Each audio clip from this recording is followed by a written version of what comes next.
you're always a little bit concerned about that. But I thought those guys stepped in and played well over the course of the game. And again, in a game that turned into a drop back game pretty quick, we still tried to keep them some runs in there and some movement stuff to help.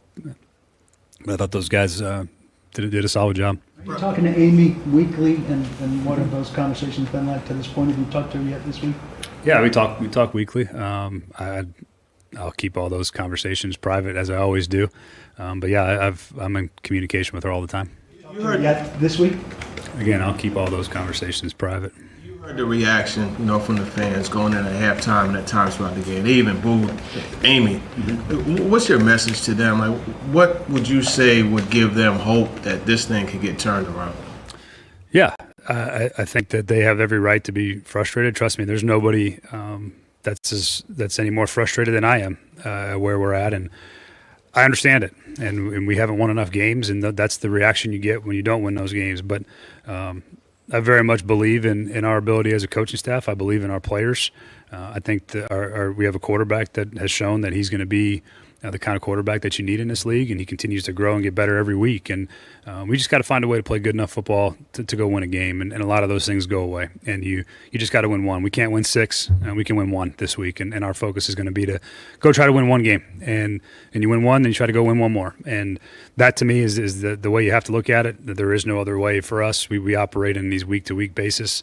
But I believe in what we do and how we do it. I believe in myself. I believe in our players, and we're going to have to play a better brand of football. And we got to get some things fixed and corrected, and we will. But I certainly understand the frustration. But again, there's nobody that puts there's no amount of pressure anybody can put out from the outside on me that I'm already put on myself to perform and do the job that I know I'm capable of doing. And thus far, don't have much to show for that. But I can guarantee you that we're working like crazy to get it fixed, and we'll do whatever is necessary to get there. You get a shot at either of the starters back on the right side for this week? Yeah, there's a shot. Certainly, I think we got to wait and see on Zeitler over the practice week, and JC will be the same way. See where he's at. There's certainly potential. Thanks, Brian. Thank you.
Good afternoon from the 104.5 The Zone Studios. I'm Ross Johnston. The Titans fell to the Colts yesterday in their division opener, 41-20. Quarterback Cam Ward went 23 of 38 for 219 yards, 1 touchdown, and a pick 6. Tony Pollard and Alec Iamaner had the Titans 2 touchdowns. Tennessee got back on the winning track Saturday by stomping UAB 56-24. Quarterback Joey Aguilar went 15 of 22 for 218 yards, 3 touchdowns, and a pick. The Vols also forced 2 turnovers on the afternoon. Vanderbilt stomped Georgia State 70-21 on Saturday, scoring their most points in 107 years. Quarterback Diego Pavia went 18 of 24 for 245 yards and a touchdown, and also led the team in rushing with 86 yards and a touchdown on the ground. Chris Lowe of On3 Sports released the new SEC annual opponents starting next year. and continuing for the next 4 years. Tennessee draws Alabama, Vanderbilt, and Kentucky. Vanderbilt draws Tennessee, Mississippi State, and Auburn. For all your foundation repair and waterproofing needs, visit USSTN.com. Breaking news at once in your home for the Titans and Vols. This is 104.5 The Zone.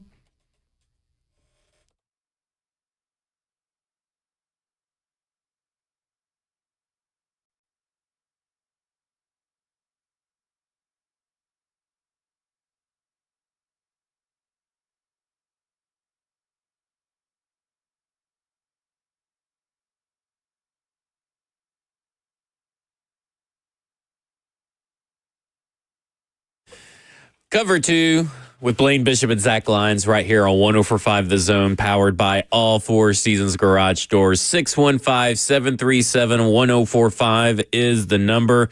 Titans therapy session Monday is in full swing. No. So come on in to the chat. Here's one that I'm a little confused on. Maybe you guys can help me with this. This is on the F&M Bank chat, Twitch, Twitter, YouTube, Facebook Live. Brian Callahan, this is from Eric Reed. Brian Callahan looks like he's never won a free ticket with a scratch off. What does that look like? What does that mean? I don't know what that looks like. He's just not happy. Talking about winning the Tennessee lottery. I guess. I don't know. I don't know, man. Well, you shouldn't be happy right now. Nobody's happy. Didn't win the Powerball yet? For the Titans. Yeah, I guess. I don't know.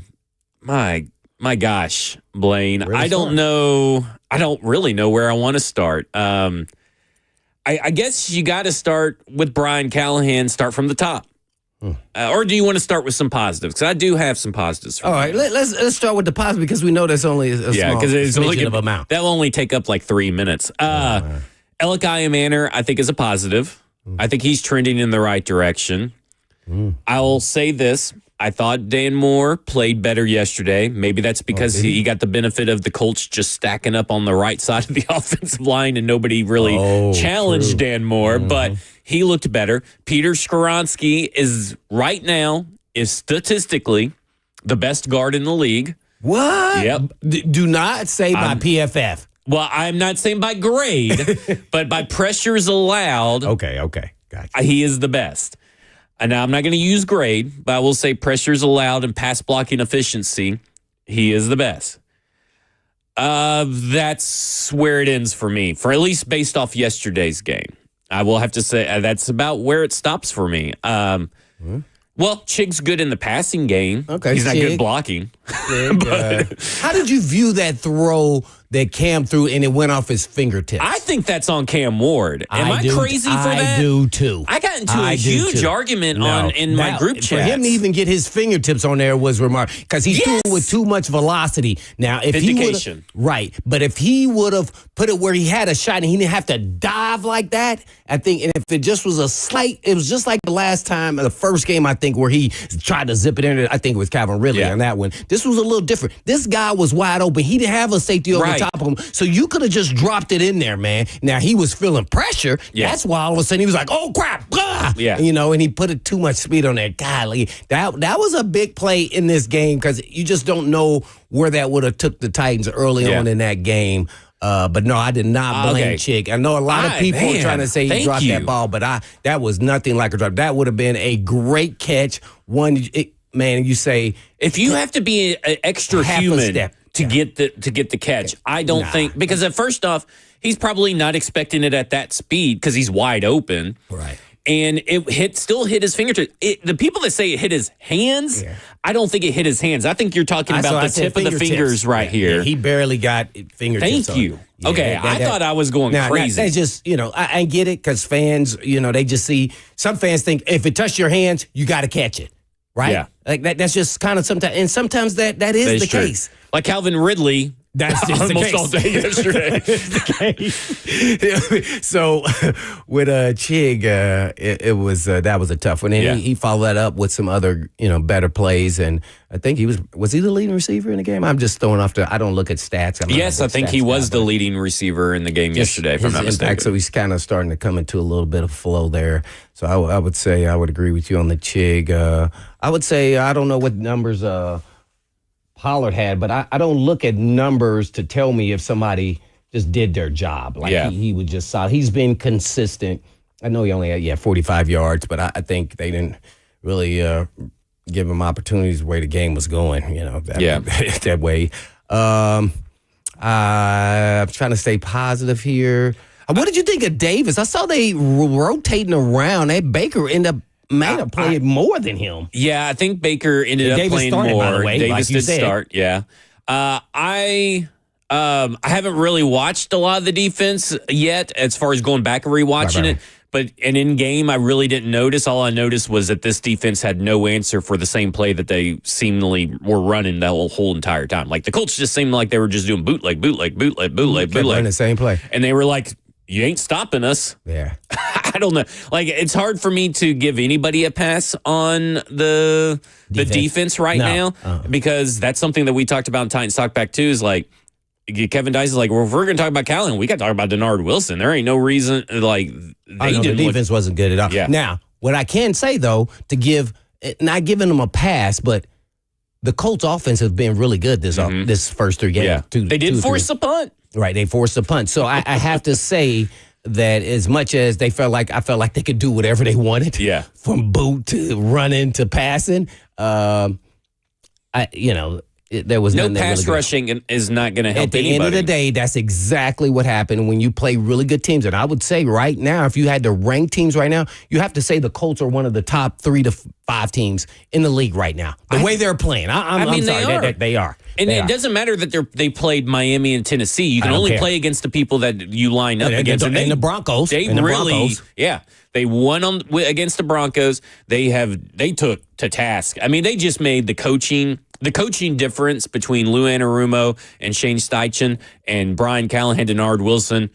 It was apparent. It's a Grand Canyon sized gap, and you're just not going to win games like that. Yeah, it had that there. Was Special teams still is a special positive. teams were, they fantastic. DK, the kickers. I mean, even though they had the fiasco there, I still have a lot of belief in the kicker. So I just don't understand now to the negative because it's hard to find any. How you get to that point with Callahan and that whole 2 timeout delay a game. It's and ridiculous. I know he's talking about, communication. Yeah. And I know now he's saying, well, ultimately it comes back to me. But it's like when you have to make a decision, probably Ross has to make a tough decision every day. Dang, where do I want to go eat today? And he just can't come up with a freaking answer. Yep. Well, guess what? You eventually have to, whether it's late or on time. And this you get paid to do. Yep. So I don't know if so many people are in his ear now. And if that is the case, that means they're also starting to have doubt. And I'm talking about coaching staff. Yeah. That's the only people who are going to be on the headsets. And maybe he is starting to get what I call fear of making the wrong decision. I think he's had that fear since he got the head coaching job. And I don't know, because here's why I say that. We didn't see this big of a snafus. This is 2 games now last year. Yeah, we saw minor snafus here right, and there. that you thought he could grow out of. Right. Watch this. Vrabel had those same issues, not the exact same ones, but he had a little small thing because I remember Vrabel said this, we're going to go for it on every 4th and 1. No, you're not. Right. No, you're not. That's not feasible. And so, he would say that. Then eventually you start showing that he wasn't going to do that. Right. But he was trying to get a mentality to the team that we're not backing down from nobody. And if it's 4th and 1, we have to have the mentality that we're going to get it. And if we go for it, y'all got to be ready. Yeah. Right. That's what he was doing. Right. Well, right here, I have no idea what we're doing here. And I feel like there's 3 or 4 people actually trying to help Callahan. I think he's just kind of lost in the shuffle, being that he's too nice of a guy. I think there is so much about that particular play that raises red flags for me. All over the place. Because he was asked about the analytics, and he goes, well, I'm not going to go into detail about the analytics, what they say about the analytics. Didn't have that issue last year. So are you not using analytics anymore to make these decisions, or the analytics tell you to go for it? Because I'm sitting there screaming, go for it. You have nothing left to lose. You're right there. Cam Ward is on the field. Before the Colts call a timeout, Cam Ward is looking to the sidelines saying, Where's the play? Right. Because everybody's thinking that maybe his headset's not working, but I don't think anybody's talking to his headset because he's waiting on the play and he's not getting the play because Brian Callahan is having discussions with who knows because he won't answer that either. He's going to keep that in-house, which makes me think we talk about the incongruence between the difference between the play calling. Lucas came into the studio while we were watching the game. We watched in the podcast room, and he came into the studio, and he said, it feels like there's two different play callers. What did I say last And that's week? what it feels like. And then now, or who is the other play caller? Is he checking in with Dad? And then Dad's telling him one thing, and he can't get in the plays and all this kind of stuff. It just raises so many red flags. So you have the full 30 seconds before the Colts take a timeout. Then you have, well, not the full, but most of it. Then the Colts take a timeout. You have that time to get a play in. Then you have to take a timeout to get in to try to get the play in. And then you don't send the kicking unit out until 17 seconds to go. It looked like on the game, on the broadcast. And I'm like, why did that even take so long? And first off, you shouldn't even be kicking the field goal. And then you get a delay a game.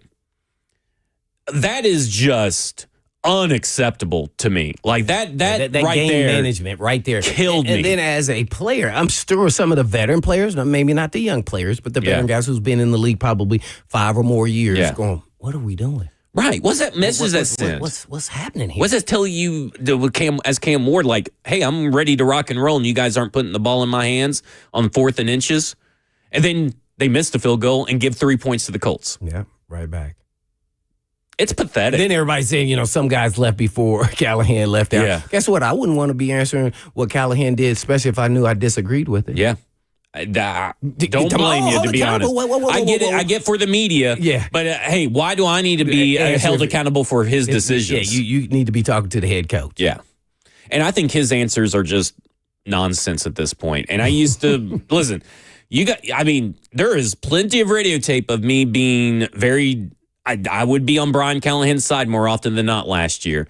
This team has gotten worse. I think from a functionality of being a competent NFL team week in and week out, I think this team has gotten worse. And I don't think the talent has gotten worse. I think the talent has gotten better. But I think the team has gotten worse, and I put that on coaching. What's one thing that's gotten better? Everything he's talked about in the offseason, He's tried to say that like they do some good things. There's some good things on tape. Some things he thinks Cam Ward has progressed. I think Cam Ward's regressed over the 3 weeks. But that's not a bad thing, but I don't think that's Cam Ward's fault. I don't think they're being put in the best situations. Is that what that ding dong just said? Is that they improved? I thought I heard it wrong while I'm driving in my car. That he said that the offense is getting better. He said the offense has improved Did he say that, Ross? over 3 games. Man, we need to go to break. All right, we're going to go to break, and when we come back, we're going to go to David, Adrian, Bobby, Luke, and Titanomics. This is Cover 2 with Blaine Bishop and Zach Lyons right here on 104.5 The Zone. Ding dong.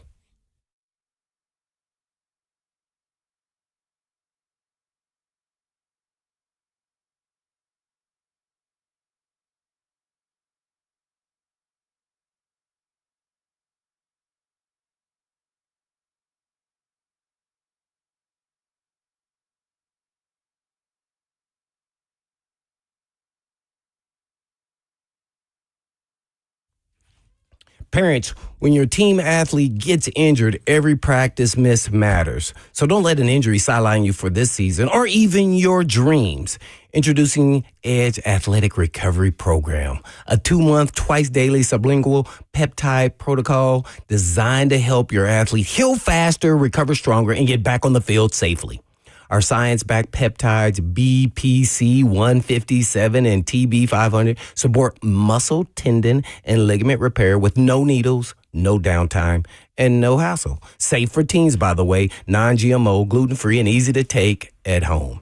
Optional add-ons include M-Sculpt, functional sessions, and regenerative orthopedic treatments to accelerate recovery even more. So don't wait. Give your athlete the best shot at full return to the sport. And all you have to do is just call Edge Peptide Therapy at 615-724-1878, or you can visit them online at edgepeptide.com to schedule an office consultation today. Edge Peptide Therapy knows every game, every practice, and every dream matters.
Cover 2 with Blaine Bishop and Zach Lyons right here on 104.5 The Zone, powered by all four Seasons Garage Doors. 615-737-1045 is the number. Got lots of phone calls. The phone calls are lighting up, so let's go through them. Let's start with David in Nashville.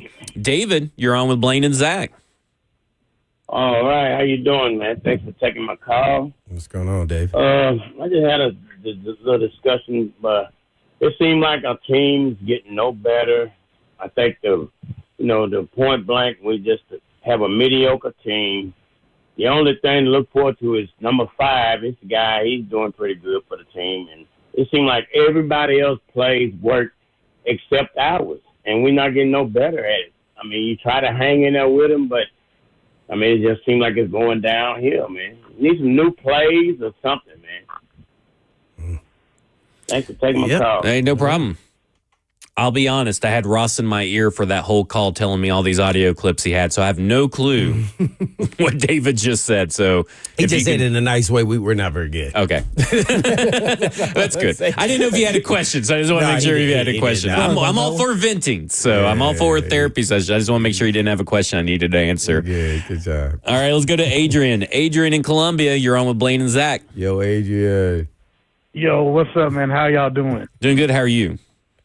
Doing pretty good. Hey, I got a question. I was listening to, I think it was Colin Cowherd, and he was talking about the Bengals and how their offensive philosophy isn't a great philosophy, and how, like, if you were to take Joe Burrow and put him in the Rams and the McVay system, or take him to the Harbaugh or put him in Philadelphia, how much better he probably would look. And I was just curious to say, do y'all think that Callahan's offensive philosophy just isn't a good one?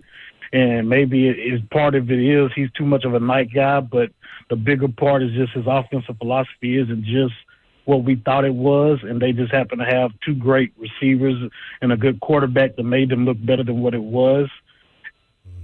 For him, I was just curious about that, and sit back and listen. Adrian, I think that brings up a great point, and this is a point that I saw pop up on my timeline by Joe Goodberry. For those who may not know, Joe Goodberry is a guy that's covered the Cincinnati Bengals for a while. He looks at the analytics. He does draft stuff. He does all this stuff. And he had this tweet out there this morning. He was asked, Joe, seriously, what is the issue? It's Zach's play calling, isn't it? Talking about Zach Taylor, not me. And Joe Goodberry replies, the issue is that they look like they've never run these plays before. They don't execute at a high level, and everyone looks worse than they should be. And yesterday, I told Stoney about 3 or 4 times throughout that game, I was like, these guys don't even look like they practice these plays.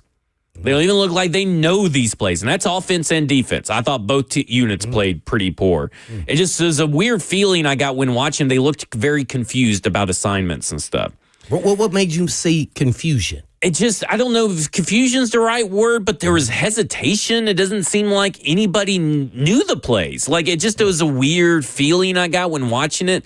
Like, seeing guys not being the right assignment, seeing guys being, misaligned, having to get in and out of plays. Now, listen, Cam Ward caught a lot of audibles yesterday, so he went back to, like, Denver Cam Ward where he caught a lot of audibles. So maybe some of it is that, but it's just like, even when you go back to that play call or the lack of a play call by Brian Callahan to get it in, it just seems that there is a fostering of confusion for this team, and maybe it's a lack of identity is really what it all boils down to. But I think the difference is, to the point, is that the Bengals offense has Joe Burrow, Jamar Chase, and T. Higgins. When you have those kinds of elite players, your head coach can probably be bailed out more often than not. And I just don't think they have the players to bail out Brian Callahan in this scheme. He said this after the Browning game, correct? Correct. Yeah. And that there is some adjustments when you have different quarterbacks, especially, when you got somebody as talented as Burrow. And then I think they went to a 2 or 3 game window when he played before, where they had to kind of adjust to what, favors his skill set. For coaches when calling plays, when, Burrow can just make things happen even when they're not there. Now, he does still have 2 really great receivers, but you have to develop that timing and comfort level. As we see, Ridley on our own side is not, comfort. That's why I talk about all this offseason stuff. Yep. Really means a heck of a beans. Really, It really does, right? When doesn't mean too much until the season starts, because we could talk about all the things we've done, from head coach to players working on different things. It doesn't matter. It's just like, who's a baller, who's going to get things done when it really counts. That's And he's paid to make the plays that he's not making. Well, it's besides. Besides pay, but I mean, he's got the talent to do it too, but he's just not doing it. I think he's in his own head. So then that leads me to think, is head coach Callahan in his own head? I is think he in his own head, man? Second guessing himself throughout this whole time. And I mean, man, that right there, if that is true, tells you he's not built to be the head coach. If you can't make decisions in a timely manner and you rely on everybody else's decisions, I go back to the elbow, right?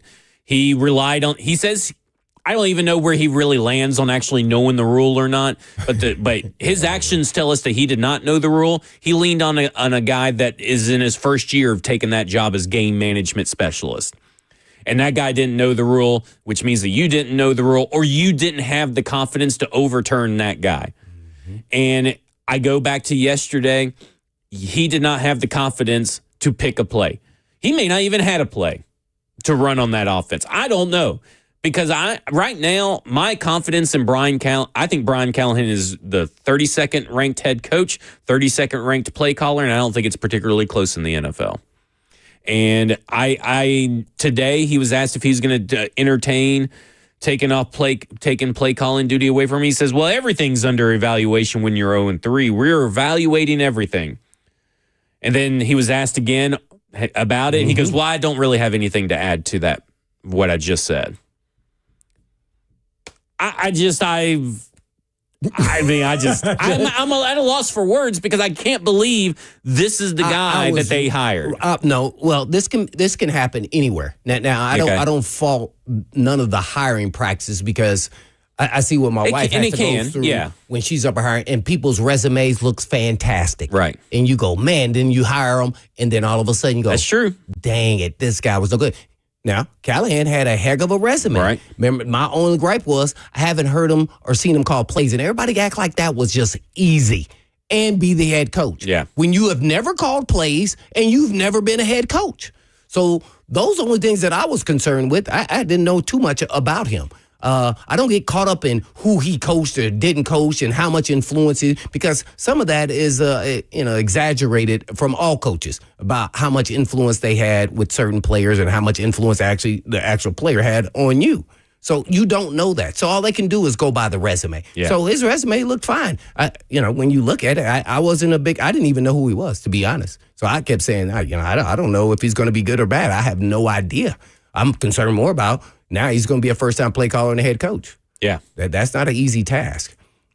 And he figured he'd grow into it. He just never has done it. It's like he has no confidence. Well, the reason why I'm saying all this is because last year I kept saying the offense looks no different with Will Levis or Mason at quarterback. And that was telling me these tea leaves tell you two different style quarterbacks, the same results. It looked almost the same. It's just the only thing was different is they had two different kind of styles of how they were at quarterback. But the way the offense looked, you got the same results. And when I say that, I'm not talking about wins and losses. I'm talking about how the offense was called and how they moved down the field. Yep. And it showed me it wasn't the actual quarterbacks, it was the actual play callers. And I kept saying this to you the whole time. You did. And I said, I just don't know about the play call. Never really went in depth on air. Besides, I just don't know if I really care about how they're going about calling plays. I know it's tough when you got a bad offensive line,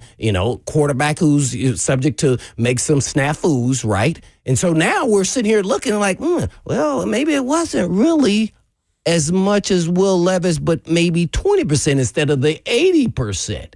Maybe it was somewhat a play calling, maybe it was somewhat the offensive line, and maybe, Will Levis. I mean, so you start saying these things all culminating to like, it's him. Guess what? Here's another sign that it's him. Special team comes in here and does a fantastic job. Exactly. Fantastic. Guess what? He's got on his belt a lot of time being a special team guru. No question. No question. See? Mm-hmm. So that should be happening amongst the team. And I don't see it. I don't see it on offense, or just talking about Callahan, I don't see it on defense. Like, I'm tired of, if I would have been on this team and they would have ran that boot one more time and Femi doesn't bang that freaking tight end. Well, let me tell you about bang Femi him. And when I say bang him, he'd be like, hey, I don't want to wear no boot. I don't want to run a boot over there to that number 7. And then he lets him go. Man, bash him in his throat. Like, I'm like, man, how many? The coaches could only tell you so much. And the guy is called split flow. When they split flow and he's going to the left and you're in front of him and the rest of the line is going to the. Why is he not going to go on the second level, coming inside you to go get the backer? Yeah. That means it's coming your way. Yep. It's that easy. I don't know if they're making it complex. That was his worst game by far. But I was like, oh my gosh. Yeah. So to me, that's either player or is that coach? Are they correcting him? Are they giving him, identifying to him? Or he's just playing everything the same? Like, so there's coaches' faults as well as players, but we already know we don't have enough talent. Right. It's been as clear as day, even if you're not a talent evaluator, when all the rookie players pretty much have come in and contributed. Clearly outmatched, but you're clearly outcoached. It's just clear. Like, we have seen people do more with less talent. We have seen people do more with the same kind of talent. Like, I get it. Femi, I think it was the Daniel Jones run where he almost made the touchdown, but he didn't. But like, he goes in there at the running back, even though he is in prime position to just watch the ball. Or watch where the ball goes. And he's not even watching the ball. And then when he gets to the running back, he just kind of pushes him into the pile, even while Daniel Jones just runs on through. Like, just barely pushes him. Doesn't even make the running back pay for it. Like, it was bad. He wouldn't know yesterday. that's just something that came to my mind, but I just continually just saw things like that, like these. They're not smart football players. I'm just sorry. There's certain things you just You know. said it, not me. No. I'm talking about on the field. Right. It can be a whole bunch of ding-dongs. They can probably win off Jeopardy the field, or maybe. but on the field, there's some high IQ volume type football players, and sometimes it's like the coach the coaches don't realize the talent that this they is have. Fundamental football that carries you in games that you need every game. Yeah. And they're not doing it. So I want to believe that they're coaching that, but I don't know. I like I said, I got this weird feeling during this game. I was like, either they coached the wrong stuff because the Colts weren't really doing anything insane. It's not like they were exceptionally scheming up all these wild plays that nobody's ever seen before. Mm-hmm. They were pretty vanilla yesterday. They were vanilla on defense. They were vanilla on offense because you know what? Nobody respects you. No, you have nobody on this team that makes a defensive coordinator or opposing team's defensive coordinator, opposing team's offensive coordinator have to scheme exceptionally well against you. Did you see how they come out with they first spread it out right off the bat? Yeah, boom. We're going to be throwing the ball. Stop us. Yeah. And he just don't. I'm like, oh my God. Then they came back, hammered us. Bam, bam. Same thing I be talking about the Titans should do. Yep. They don't do any of that. They follow Tennessee some Titans old crazy cannot, script that doesn't work. The Tennessee Titans pressure cannot put pressure on the opposing team's defense. They can't dictate a game.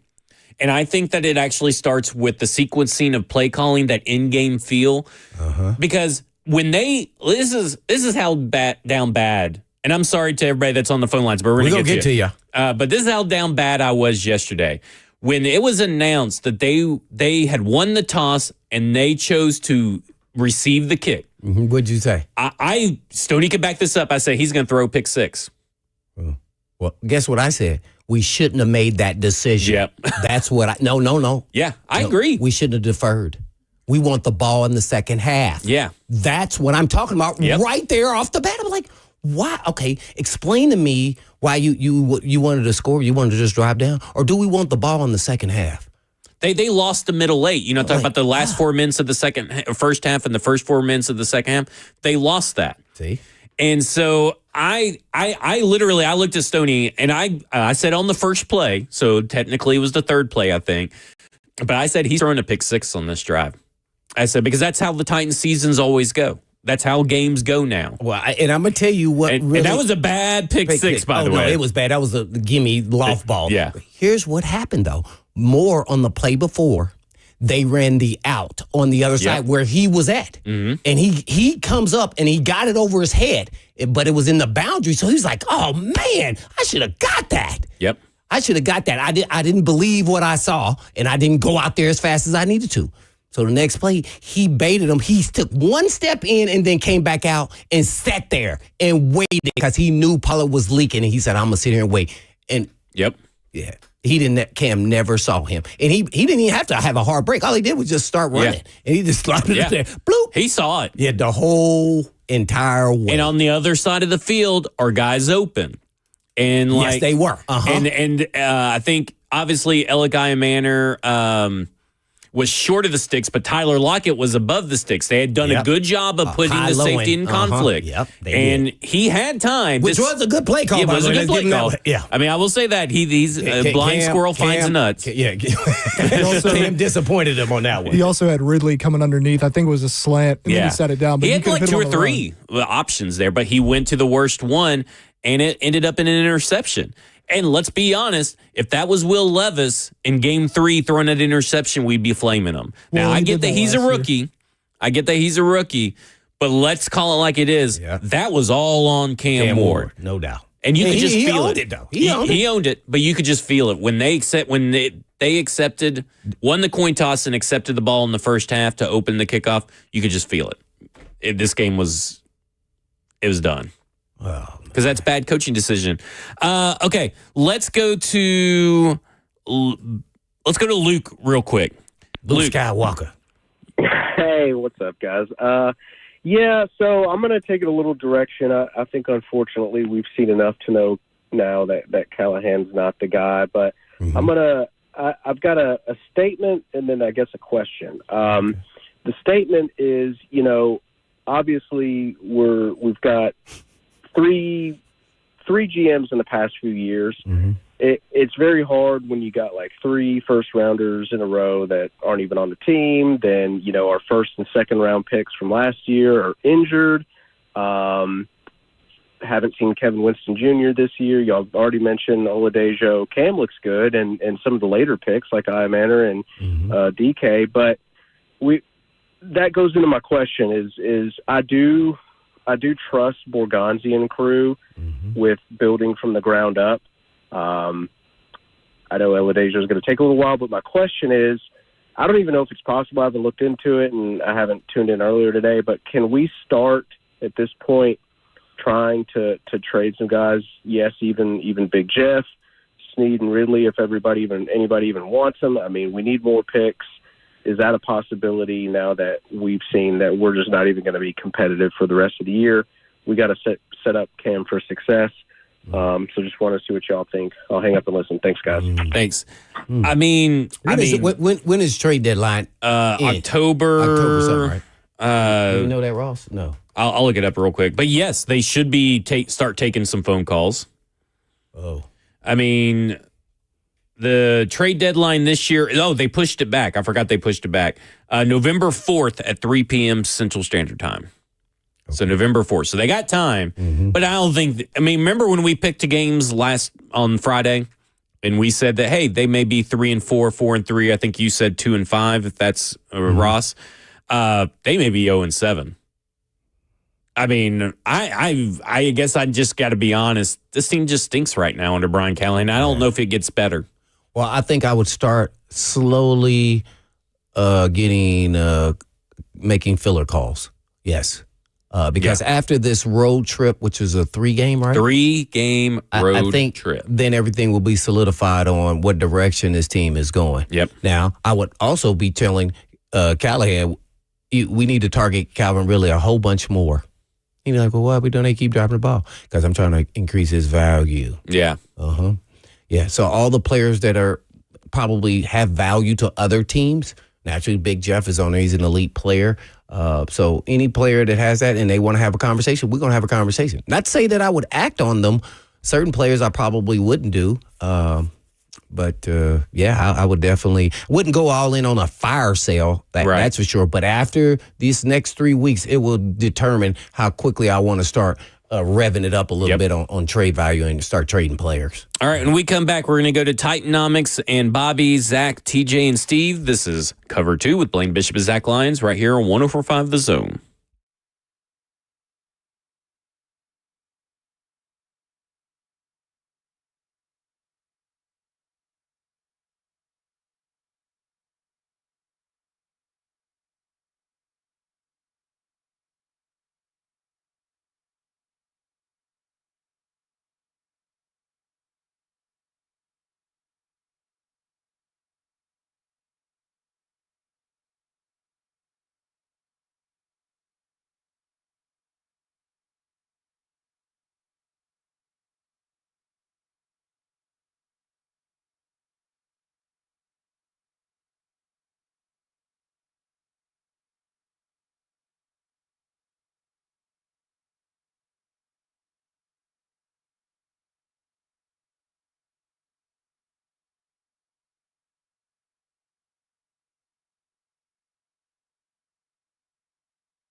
Cover 2 with Blaine Bishop and Zach Lyons here on 104.5 The Zone, powered by All Four Seasons Garage Doors, 615-737-1045. And, of course, we're live from the 104.5 The Zone Circus Sports Studio.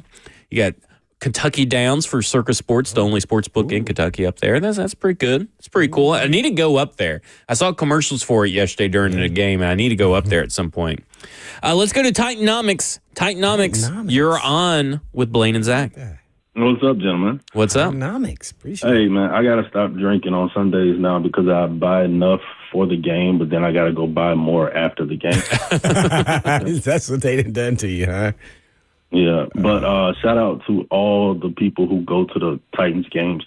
I used to work security on field, and I know the stress that we go through when we lose.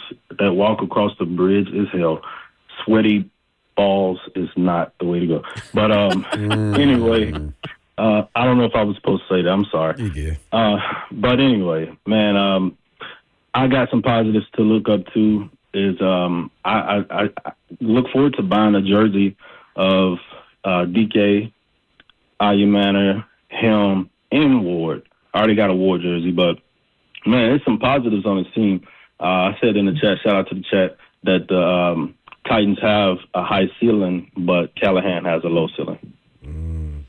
Yeah, I think you're right. And this is why, thanks Titanomics, this is kind of why I'm like, I understand the concern of shuffling around coordinators and stuff, but I would like to bring up, play devil's advocate here, that it could be worse for Cam Ward's development if he is stuck with Brian Callahan. He's clearly not putting Cam Ward in a advantageous situation week in and week out, play by play, drive by drive. In fact, sometimes he feels like he's actively getting him out of rhythm.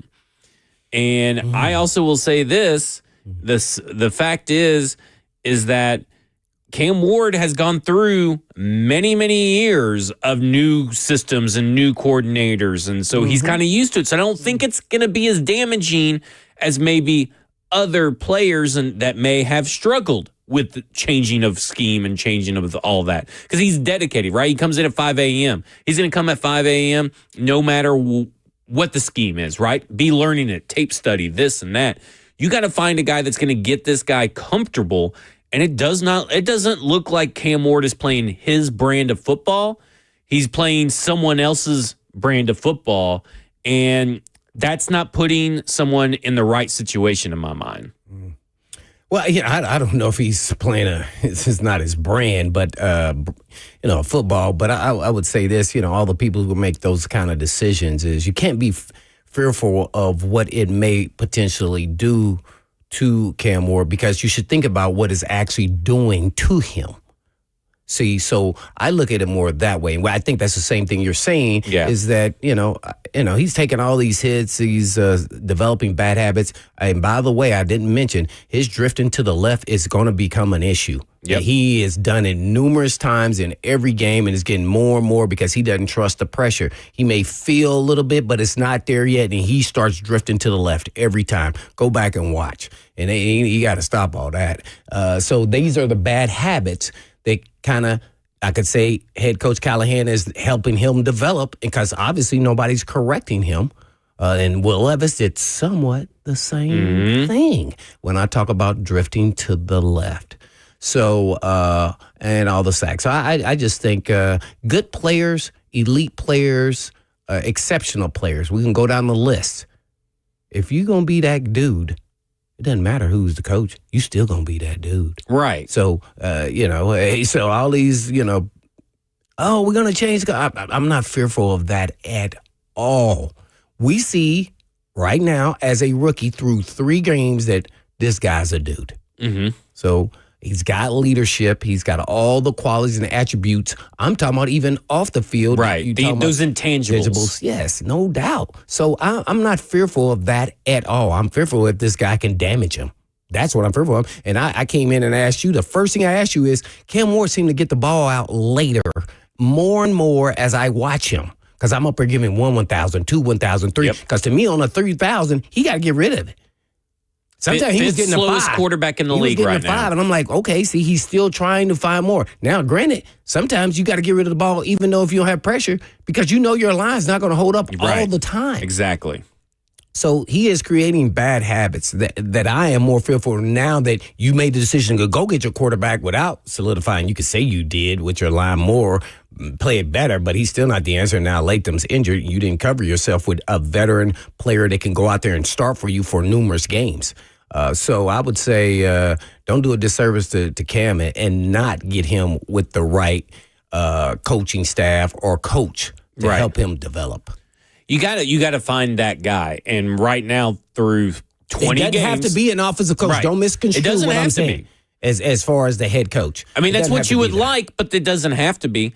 And to me, I look at it this way. We've seen 20 games of Brian Callahan. And I know that there's 52% turnover, but when you're talking about common threads from last year leading into this year, Brian Callahan is the common thread. When you talk about the missed tackles in the run game and all this stuff on defense, yeah, new players, and players have to make tackles, right? But the bad habits, the penalties, all this stuff can be also on the players, obviously. But the common thread is the staff, and it makes you wonder, what are the coaching tactics they're doing throughout the week to really focus in on this stuff? Because you're not a good team, so you got to be training up your guys better than what they have been. I just feel like there's a big letdown in developing. If this is supposed to be draft, develop, and retain, I'm a little nervous about the develop on some of these situations with some of these position coaches. Yeah, I'm with you. All right, let's go to Zach in Nashville. Zach in Nashville, you're on Blaine and Zach. Hey, man, how's it going? Going good. How are you? Good. I'm doing well. So just after listening to everybody talk and just kind of looking at everything, I mean, it's as clear as day. It's a coaching issue. I mean, you go and you look at games like yesterday, for example, you got the Chargers game, the Broncos, 5 sacks, and somehow the Chargers still managed to win the game. You had Aaron Rodgers running from his life the whole game. They managed to pull it out. And you can just go across the league and look at all the different teams that have issues that are all across the board. And one thing that comes down, that's really in common with all those teams is the head coaching. I mean, you can't rely on the defense the whole game to come in and play, 70% of the game and then be upset at them when they give up 40 points in a game because the offense, basically giving the ball back every 2 minutes and 20 seconds. I don't think the offensive line, I mean, even though they've been bad, I don't think they're as bad as people are making them out to be. I mean, like I said, look at those games across the league, and they didn't seem to be an issue for anybody else. I just think the lack of play calling and the lack of coaching has been the issue. And if you guys were to, I guess, find a coach at this point in time, who do you guys think would be a good fit for our system, and what do you think would be best for us? And I'll listen. Thank you. I don't know if you mean interim or not, but interim, I'm going Bones Fossil. And this has a lot to do with the Michael Pittman remarks So as you going to well. switch to my side because you said somebody else before. I did. Who'd you say I said before? maybe Mike McCoy. Well, yeah, that's but what I'm you said. switching to your side. I've come around. I think it should be Bones Fossil with Mike McCoy as your offensive coordinator. Because I think if you get rid of Exactly. Brian Callahan, might as well fire Nick Colts too. Sorry, Nick Colts, for you catching a stray. But Mike McCoy needs to be the play caller. Yeah, I don't care about it. The quarterback coach can still stay, but Yes, I want him to definitely- stay. Fossil's done interim. He's done a great job, and then worst case scenario, you got him back. Hopefully, as a special team coach.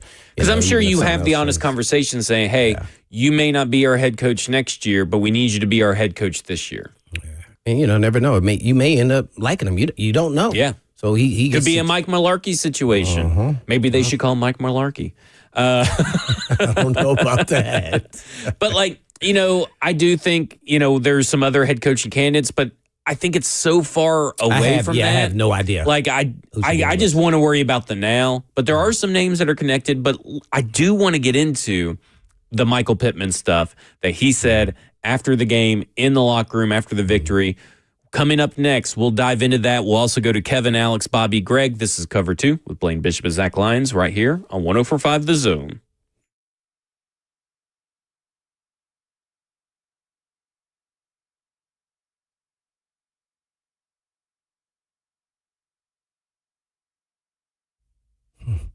It was once said, do all the good you can, by all means you can, in all ways you can, in all places you can, and at all times you can. To all the people you can, as long as you ever can. That's what owner Aaron Stokes has said and tried to do for over a quarter century. Hi, folks. This is Blaine Bishop for Eurofix. And Eurofix repairs European vehicles at below dealer pricing. But what sets Eurofix apart isn't just price. It's the deep commitment to quality that keeps you off the tow truck. And Eurofix has clean, welcoming shops where you can actually sit down, plus a free 15-minute no-wrench inspection to share with all what's going on at Eurofix, who also gives you a 3-year, 36,000-mile nationwide warranty on all repair work performed, with rental cars available with all appointments. Located in 5 locations, Nashville, Franklin, Murfreesboro, Belmead, and Mount Juliet. All you have to do is just give them a call at 844-EUROFIX. That's right, 844-EUROFIX, or you can visit them online at myEurofix.com. That's myEurofix.com.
Cover 2 with Blaine Bishop and Zach Lyons here on 104.5 The Zone, powered by All Four Seasons Garage Doors. 615-737-1045 is the number. We're taking your phone calls. It's a Titans Therapy Session Monday.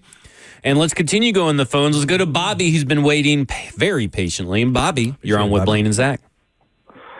Good afternoon, guys. I got a comment and a question. Comment, I think Callahan has got a new toy. He's afraid to find out what it can do. And my question for both of you is, Zach, you can answer analytical, and Blaine, you can answer as a player. What if we go into Texas this week and actually win? What does that do for the players and the team? And I'll hang up and listen. Thanks, Bobby. Well, I mean, I think it provides a much-needed confidence boost. I mean, that's not analytically. I don't know what it does really analytically for this Tennessee Titans team long-term. I mean, maybe it is continuation of possibly maybe the yards per attempt go up for Cam Ward. They've been going up every week. I mean, it's still at like 5.8, but it's not good. But maybe they keep continuing to go up. Maybe his completion percentage continues to go up. But at some point, you know, I just look at the win as I think you're kind of maybe delaying the inevitable. I don't know if that will be a true proof of concept that this thing is worth riding out the whole year. But what does it do for the players? Man, I think short-term gratification that you can win games, you can close out. But, you know, we all know that's short-lived, and then you move on to the next game. Really, it's only a 24-hour rule. It depends on how you win, too, to me. Like, if you come back, you show that you can come back when things aren't going so well, that's a positive. So you'll start having belief that you can win games even when you're behind or making mistakes. So I think, you know, if you're blowing them out, I think it's just like, oh, we blew it. And it would be great to the organization. Obviously, Houston is always going to be an important factor there with the organization. So whenever you win there, it's always big. You know, that's why I asked that question.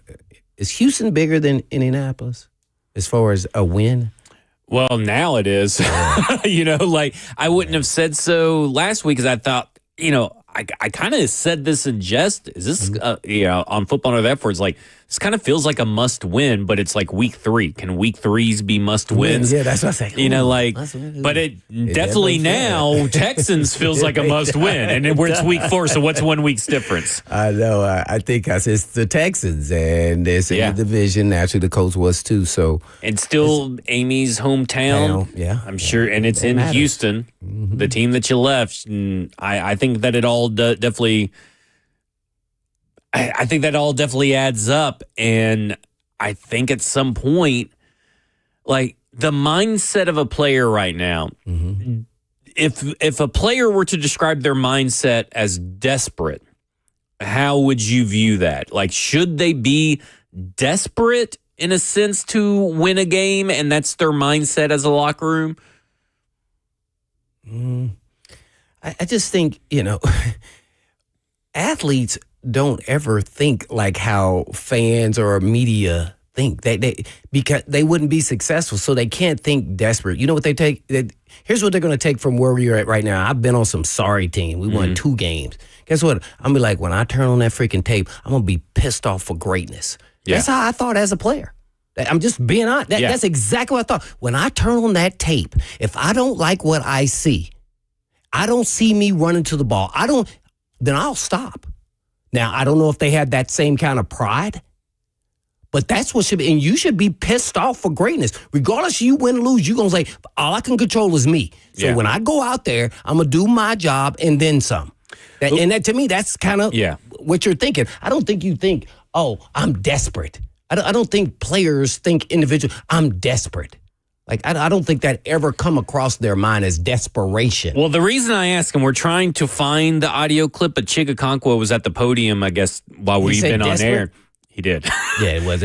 He says, we have a desperate mindset. And this is from Jim Wyatt. Well, then what's going on? And we have to do whatever is possible to find a way to get a win on Sunday versus the Texans. And so I want to get the audio because I want to get the full context of how he said it and why he said it.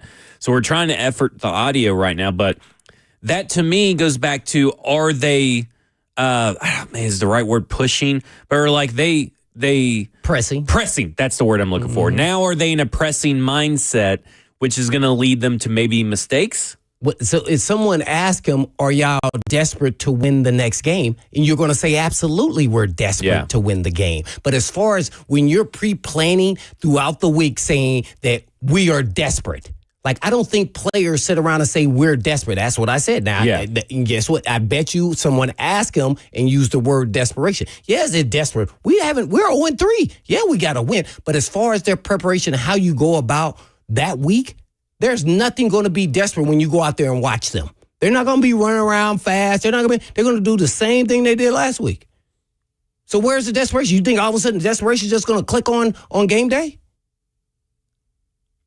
I mean, I don't know. That's why I was very curious. I thought that was again, we don't know what the actual question was asked, and Jim White's the only one that has it out in a tweet. So, and it's just a tweet, not a video. So I'm very curious as to how that arrived there, and I guess we'll have to wait for. I will say this. I've said this about Jeff. Sometimes they just kind of say things. I don't think they have enough time, even after the game, to talk to the media. To me, it should be double time how much time they have. Let's say if it's 10 minutes, it should be 20 minutes before you start talking to the media. People have no idea how emotionally wound up you have to get to play in this game. Yeah. This is not we're going to the play park and we're going to get on the monkey bars or the spinning wheel. This is totally different. So you have to bring your level down. And if not, you're going to start talking as though you're still actually in the game. Because there's a violent side to this game that nobody wants to talk about that it is. Yep. And you have to get your mindset to there or you won't be a successful player depending on your position. So, some of these guys, I don't know if they're well-schooled or understand the vision of what the perspective is. And I think this is Big Jeff's main issue is on what the fans' perspective is compared to a player's perspective. And if you don't see it from both windows and know who you're talking to, you will make missteps continually over and over. And he has done that, and it makes it feel like he doesn't understand, like he's blind to the whole other side. Well, I thought it was interesting. So they're getting booed as they're leaving the field. Right. Obviously, Brian Callahan is too. He said they should be booing when it's third down. Right? Yeah, well, some of the people said, that called in said, well, I was booing for Callahan, not the players. Not everybody has echoed that sentiment, but Brian, he hears the boos. Jeffrey Simmons hears the boos after Brian Callahan does too. And Jeffrey Simmons apparently says to the fans, he says, y'all shouldn't be booing him. Y'all should be booing us. Well, I think they are booing you too. Like, I just, that little bit of lack of self-awareness. Do we have the clip? Well, watch this. But Cam Ward said they deserve every right to boo. And Chigakonkwo echoed that sentiment. So did Brian Callahan today, that they haven't put a product worthy on the field. So do we have the question too? We do not, just the audio. So do we know what the question was specifically? Or is this just the audio? We can infer, but I do not know what the specific wording of it was. Okay, so here's at least the audio of Chig's answer on essentially being desperate.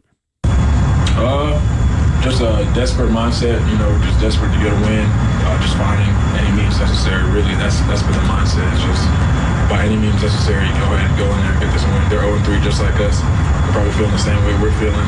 They started off a lot of struggles on their team to start the year. But yeah, straight desperation just to get this one. Without things. Straight desperation? Is that what he said at the very end? Yes. Yeah, okay. Straight desperation from both teams because we're both 0-3 is what he was saying. Okay. Watch this. If you're so desperate, I want you to go up there and take his knee out. Yeah. When you blocking. Are you that desperate or are you just talking desperate? Yeah. So I think these guys need to have those kind of conversations with some of these players because they don't understand the mindset. Like, okay, yeah, you're desperate. How desperate are you? Are you desperate for your job? Or are you to keep your job? Yeah. Because when I watch you play, I don't see desperation. I don't see desperation or urgency from any of these players right now, and that's you be running around like your butt is on fire. Yep. And I ain't. Yeah. So it's easy to say that because but I don't think players like after he said that today was a whole nother day, and he forgot that he's not desperate. Is he in there working out at 5? I don't know. Is he? This was today, right? I'm talking about throughout the week. Yeah, throughout the week. You're so desperate. You want to be. Yeah. Or are you working out after? Why did it practice? also take 0-3 for you to be Desperate. hungry? Right. I think hungry is a better word, but like, what we're trying to describe is a hunger. I don't know if they have that same kind of hunger, aka desperation. Right. And why is it taking 0-3? You just went through last year's losing season, the year before that, specifically for Chick. Where is that hunger? Where's that desire, that fire? Well, actions are everything, right? You could say, oh, I like someone, but then you're already doing something against them. Or you could say, oh, I work really hard. Well, what do you do extra? You're just doing what's required. See, so how desperate are you? It's So like those- that Michael Irvin. Dude, I don't- They're going to come desperation. in there and take your lunch? Dude, what are you going to do about it? When you start getting desperation for an athlete is the passion and the hunger that you're talking about, you know it. And then you can't do nothing but respect that they played hard, that team was just a better team than them. Yeah. And then guess what? That's how you gain respect in this league. Right. That's the only way. That's the only way. All right, when we come back, coming up next, Michael Pittman's comments. We're going to talk more about that. We'll also go to Greg and Kevin on the phone lines as well. This is Cover 2 with Blaine Bishop and Zach Lyons right here on 104.5 The Zone.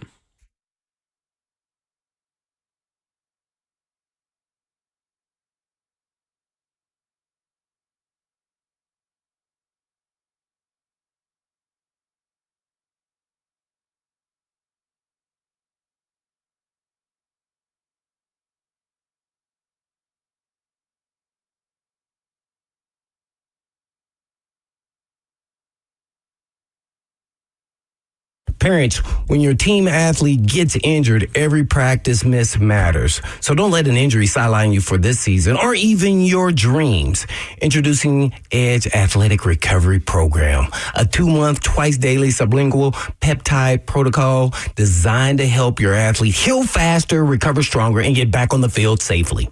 Our science-backed peptides BPC 157 and TB 500 support muscle, tendon, and ligament repair with no needles, no downtime, and no hassle. Safe for teens, by the way, non-GMO, gluten-free, and easy to take at home. Optional add-ons include M-Sculpt, functional sessions, and regenerative orthopedic treatments to accelerate recovery even more. So don't wait. Give your athlete the best shot at full return to the sport. And all you have to do is just call Edge Peptide Therapy at 615-724-1878, or you can visit them online at edgepeptide.com to schedule an office consultation today. Edge Peptide Therapy knows every game, every practice, and every dream matters.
Cover 2 with Blaine Bishop and Zach Lyons here on 104.5 The Zone, powered by All Four Seasons Garage Doors. 615-737-1045 is the number. And we'll go straight to the phones. We'll go to Greg in Columbia. Greg, you're on with Blaine and Zach. Hey, guys. Thanks for taking my call. No problem. I know a lot of folks pretty much are in my boat. We're fed up. These guys get paid millions of dollars. And, I've been covering sports for a long time is what I do as a job as well. But thing about it is the guys in the offices of these teams people have to judge talent. You have to judge the talent that's out there. And I've been thinking back to Steve McNair since then. We've gone up and down the hills like a roller coaster, mostly down, ever since that era. And I don't understand why you get rid, if he wanted to stay, why Derrick Henry is still not your prime guy on your offense to build around. I will never understand why they let him go, let him get away.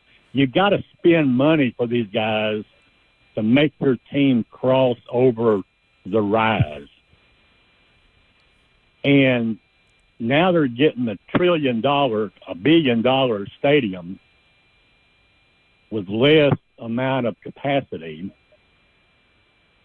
And I just, if you guys would please explain to me why this organization has continuously gone downhill year after year on who they get into this team.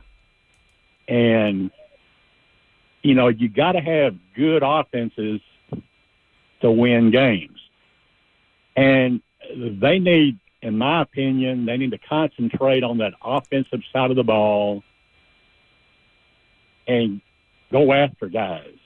Go after guys that can score damn points and can win you games. Defense could do a little better if they. All right, Greg, we had to wrap it up. We got other calls that happened. I can say this, and I appreciate his point, even if it took a while to get there. I think the draft is the missed draft classes, 3 or 4 in a row, maybe 4 or 5 in a row, have started to pile up, and you just can't build a team without hitting on some of your draft prospects at the time. Yeah, and then the transition from coaches to front office contributes. But at the end of the day, the Derrick Henry, we're not going to go back down. I mean, that's... Yeah, he didn't want to be here. Yeah. He left. You can't, tackle him to the ground and make him sign a contract. He's a free agent. Please, everybody understand that when I'm saying this, I'm not trying to, put the onus on anybody else. But Derrick Henry was a free agent. Yeah. That means he can get multiple offers from multiple teams and take the best offer for his situation. Yeah.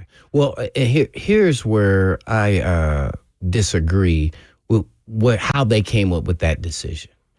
And that is, if you knew you weren't going to sign Derrick Henry, and I think they knew based off how they, treated him at the end there and giving him a sayonara and he talking to the fans. If you knew you weren't going to sign him, then you should have traded him and got some collateral for him. That's just business. You can't personally attach yourself. He walked away free and somebody got him with a free contract. We got nothing. Nothing. No third, fourth, nothing. So you got to separate business. Because you're not even getting a compensatory pick, by the way. Only reason you should have just signed to another, 2 or 3 year deal and then kept it moving. If not, then you had to trade him. Yep. because he was your best player and you said, hey, we're not going to re-sign him. He's a running back. He's at 30. I'm not going to go down this road. So we're just going to give him the grace that he needs to leave our team at the end. Well, what about the team? Yeah. Uh-huh. Mm-hmm. Yeah. So those are the type of small decisions outside of all those things you said before that you have to do, as we just mentioned earlier in the first hour about, hey, after this road trip, you got to start putting out some filler calls on guys maybe you want to trade at this point, especially if you go over and you don't win any of those games. You're right. Which is a distinct possibility. Let's go to Vance in Portland. Vance, you're on with Blaine and Zach. Hey, Vance. Vance. This is Van Jefferson. Hey, just no. Hey, matter of fact, they should have targeted him some more, man. He's solid hands there, man. Exactly. Just going back to what you was talking about earlier, Blaine, with guys in desperation and showing that they want to be, like, you can see it with Cam Ward, you can see it with Kyle Manor. I think guys should go out there and play like Cam Scatterboo. That guy's got some heart. Oh, no. Yeah, the Cam Scatterboo with the Giants was with Arizona State? Yes. The running back? Oh, yeah. We'll see how long that lasts, though, when I'm talking about like 4 years in. Yeah, we'll see how long it lasts. Yeah, exactly. Yeah. After he starts getting tattooed. But he definitely plays with some passion that you just know he loves the game. No doubt. Oh, you can clearly tell it. Yeah. It might be a little bit about Mike Alstott. Just talking about what you was talking about with those guys, I agree with you 100%. A lot of it's on the coach, and I think the guys, they want to be there. They want to play. They just, I mean, if the play's called what it's called, well, that's all you can do. All right. I'm with you, Vance, on that one. Let's go to Dylan in Nashville. Dylan, you're on with Blaine and Zach. All right. Good afternoon, you guys. Doing good. Not gonna hold you up too long. Just wanted to get you all's take on this. When and if Coach Callahan departs from the Titans, who, in you all's opinion, is going to be the right fit? Are they currently on the team? Is it Bones Fossil? Is it? You're talking about for interim? I'm sorry? Yeah, just for interim, you're saying? It may be interim, or, I mean, maybe interim that turns into long term. Kind of help with Cam Ward's development throughout the season. Just wanted to know who would you think is closest to having that job currently, if they are currently with the organization? Thanks, Dylan. The only person for interim, I get that there's two. You got Mike McCoy and you also have Bones Fossil, but to provide at least some stability for Cam Ward, I'm not putting Bo Hardegree as offensive coordinator. I want him to stick on the sidelines, be by Cam Ward's side in these games as quarterback coach. He can't do offensive coordinator and have the benefit of being able to do that. So I am for Bones Fossil as head coach, which is something that you brought up first, and then Mike McCoy as your offensive coordinator, play caller. Yeah. Now, Mike McCoy, is he upstairs? Where is he? Actually, I was told by some fans that he was down on the field on the sidelines. Oh, okay, so I just didn't know. That's what I was told by some fans. I don't know if that's true or not. I have no clue, but that's just what I was told by fans that were at the game. Yeah, I was kind of proving. Yeah, I would go down that same road. Yeah, that I've been saying it. Yeah, Bones, and then just see where you go from here. Keep everybody in the same spot. See if they continue to grow as coaches, as well as are they helping develop players with a different head guy. And I like Bones because he's been in the interim before, as well as I love his energy and his passion. I think when you're a special teams coach, as John Harbaugh was with the Eagles, and then he became the head coach of the Baltimore Ravens. He was a special teams coach, and I was working under him as an Eagle, as a player, and I saw what value he brought, what special teams guys do, because they are dealing with all the different players. And by the way, most players, 100% of the players, I'm going to say that, all were starters in college, and they do not want to play special teams. They do not want to play special teams. So he has to manifest all these relationships with all the players on the team, offense and defense, to get them to come together and then play for him like they play for on offense and defense. Right. And then that lent him to get an opportunity to be a head coach, and then he's proven for a long time that he's a real good head coach.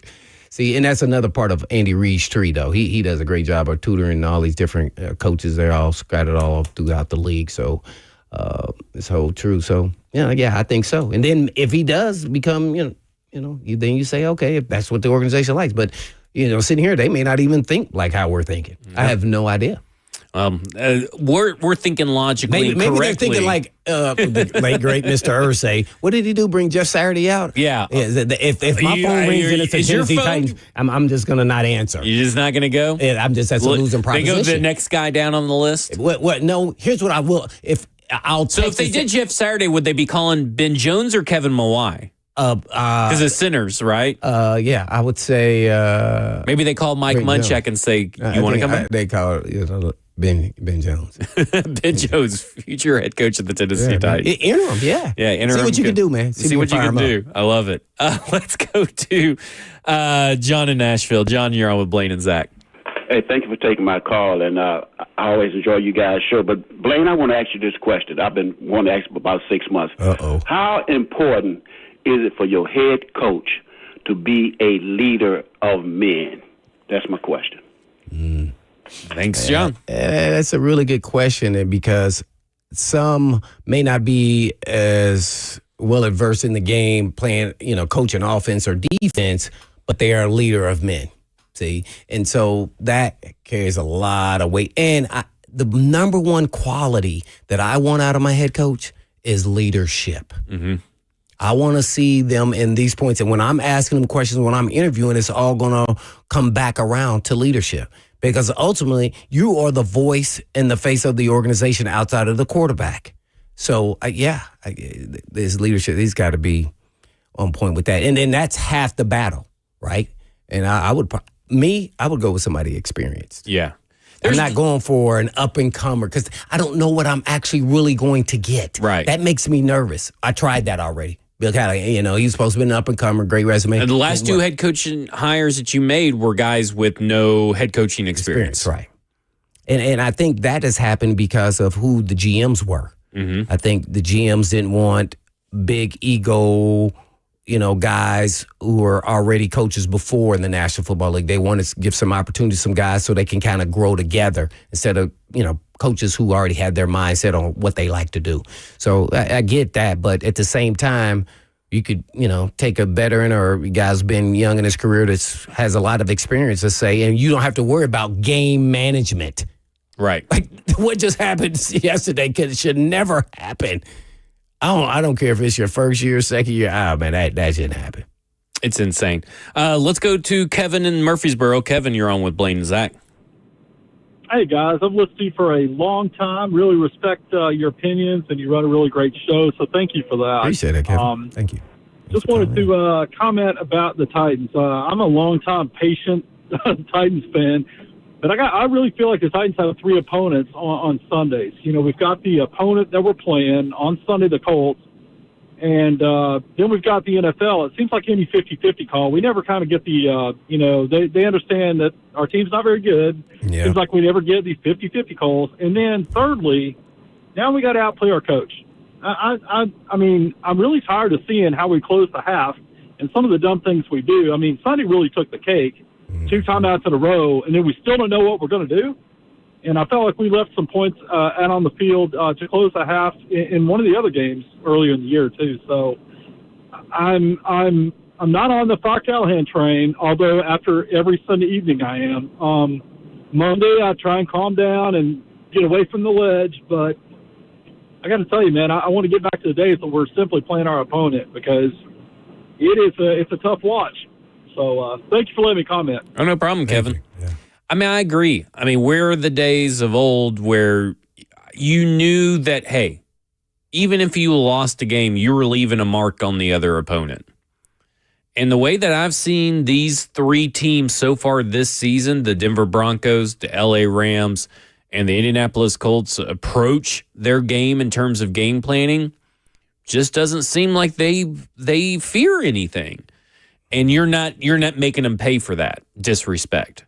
This team is not making them pay for the disrespect that these other teams should, because it's clear on the field. Like they're just going out there and imposing their will easily on the Tennessee Titans. I don't even know what to say to that. Like, really, like, man. There's so many factors. I'm right there with the caller. You're playing probably against your coach as far as you understanding how to play and play well at what they're asking you to do. Got a young team, got a new quarterback. All those are all built-in excuses. But in sports, it doesn't matter. When you get out there, you got to perform. And they don't look like they're well coached, as well as they don't look as talented as most teams, but you can get past that. Right. You really can if you play well and discipline throughout a game. And that's what I love about sports, especially football. So I mean, man, they just like this last game, how that looked, that shouldn't happen. They shouldn't have got smoked like that. Yeah. Not like that. It was quite embarrassing yesterday, the performance that we saw on the field. Offense, defense. Both of them. Yeah.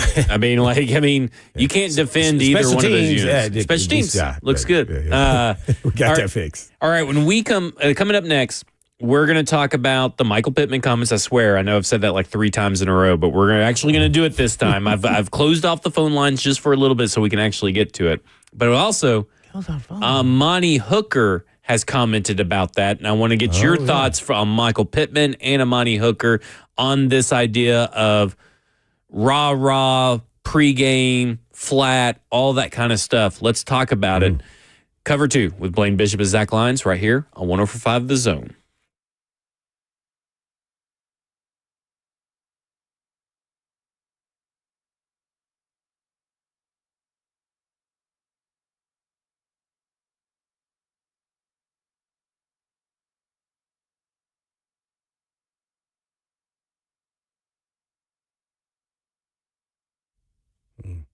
Let's talk insurance. King and Associates Insurance. They're independent agents, and that's a big difference. But it goes beyond just having multiple companies to shop, weeding out the non-competitive companies, keeping great relationships with the biggest and best, along with bundling. But unfortunately, life happens, and they get it. Here's a true story about my friend and coworker that switched from a previous independent agent, got better coverage on his home and his contents, even his automobiles, with flawless communication and a true champion in his corner, especially after his 16-year-old daughter's accident, and they saved him thousands of dollars. And thousands from an independent agent who was overcharging him for years. And you can make the switch and save the same, if not more. But don't make the switch because he did. Switch because you should. As a business, family, or an individual, make the switch to King and Associates Insurance. I'm sure you could have some good use for that extra moolah money, by the way, that you'll save. So all you have to do is just give them a call at 615-321-8121. That's 321-8121. Or check them out online at tkinginsurance.com.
Cover 2 with Blaine Bishop and Zach Lyons here on 104.5 The Zone, powered by All Four Seasons Garage Door and broadcasting live from the 104.5 The Zone Circus Sports Studio. Kentucky's largest sports book can now be found at Circus Sports at Kentucky Downs. Let's just start it off the top because we got to get to it. The Michael Pittman audio about what he said. He was asked by Jonathan Gover, I think. Jeremy Gover. Mr. Gover. And he was asked, in general, when fans are booing or fans are doing this or this and that, like, what are you guys going through mentally? And he, instead of going generally, he went directly at a shot against the Tennessee Titans. When you hear the crowd turn on the home team like that, just in general, not necessarily here specifically, is there a blood in the water type mentality for you guys? I mean, every team, every coach, they're all looking for any kind of advantage they can get. I would think that'd be one of them. Yeah, I mean, I kind of seen it on the pregame intros. They kind of looked a little sluggish. They're kind of walking around, and nobody was really bouncing. And right then and there, like, we all sat there and we're like, they don't want to play today. And I think that's how we found our edge today. Is just mentally we thought that we wanted to play more than they did. He found a mental edge. They felt that. I think this is the most important part. They felt that they wanted to play today and that the Tennessee Titans didn't want to play today.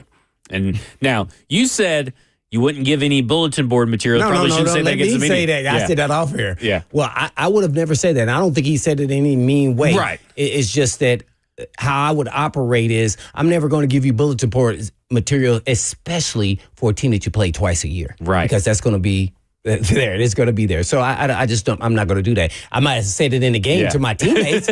Well, they said it. But definitely, I definitely would have done that. And he just said it so casually, like that's like normal, way he goes about his business. A lot of players do, and they back it up. So I was never kind of trained that way, especially under Fisher, like don't ever give bulletin board material.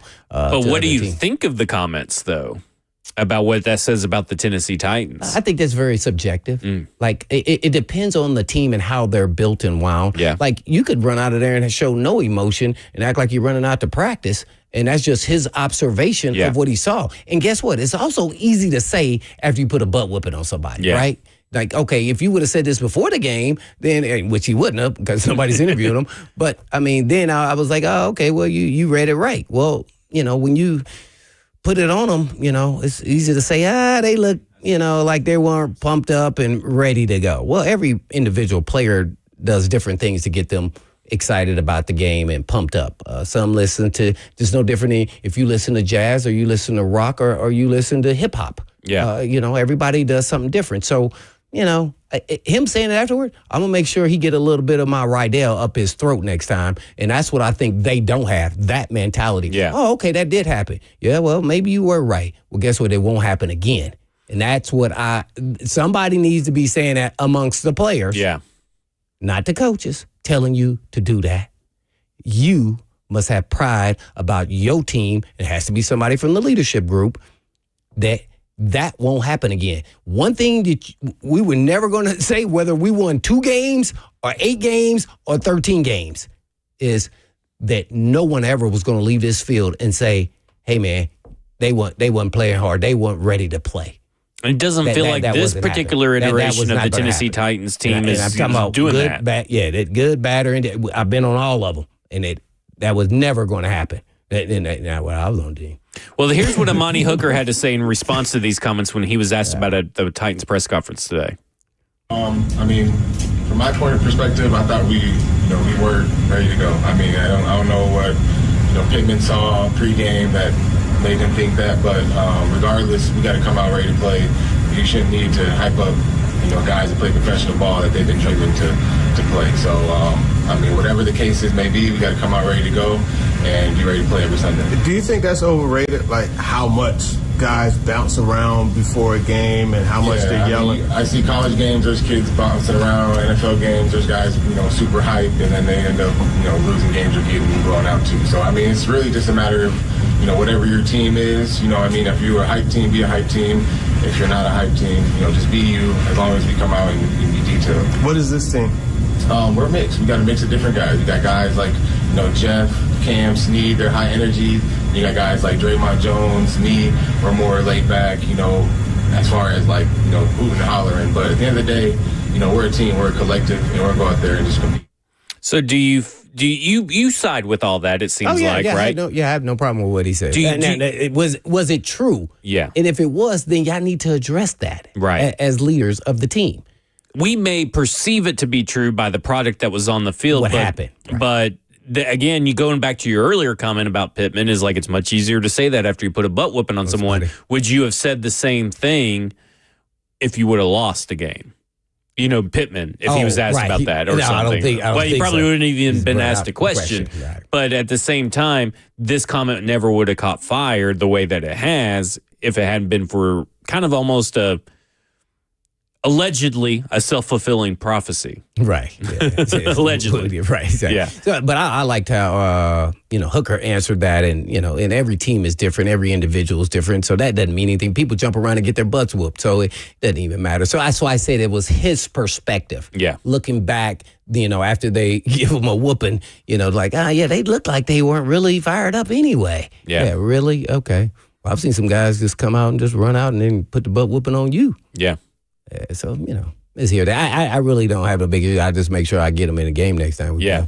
And make sure you don't do the same thing at the Texans. Whatever you perceive to throw out there, those vibes you gave out in pregame, make sure you bring out better vibes, I guess.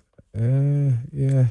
Put a butt whooping on the Texans. Hey, you know man, what I'm saying? I was looking for every edge to be mad at the other team. So I would bring this back up to the team when we get there and say, remember this dude right here said it. So it ain't just about him. It's about their team said it. Yeah. It goes they all even stood further. there so and I'm going to laughed at us. manifest this thing into, this is what they said about us. Not him. They.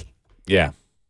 Whether we win or lose, they're going to know that they've been in for a battle. Yeah. That is not going to be a question.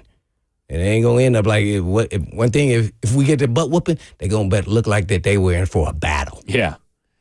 Well, I hope you think that someone does that. I don't know if anybody doing it, but only person I would think would do so would be Jeff. I don't know if anybody else would do that. Yeah, and he may get it like a personal foul or something trying to do something about it. Because he was trying to take the onus and do it himself. He's like, put me on Michael Pittman out in coverage or something. Or like he's coming in late on Michael Pittman. I think he just tried to take it off on whoever was in front of him and then probably get a penalty.